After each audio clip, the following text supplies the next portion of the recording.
Student's Book, page 46. 2. Listen and check. Good morning.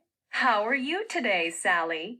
Oh, I'm not very well. Phew! I have a cold. And you have a cough.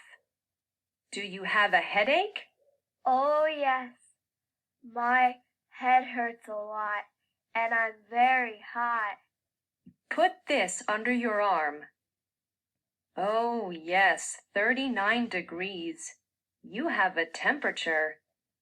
So you must drink a lot of water and orange juice.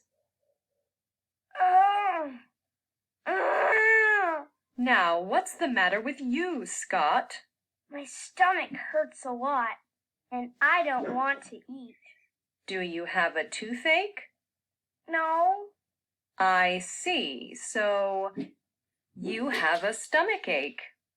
Well, go to bed and don't eat any cake, candy, or chocolate today.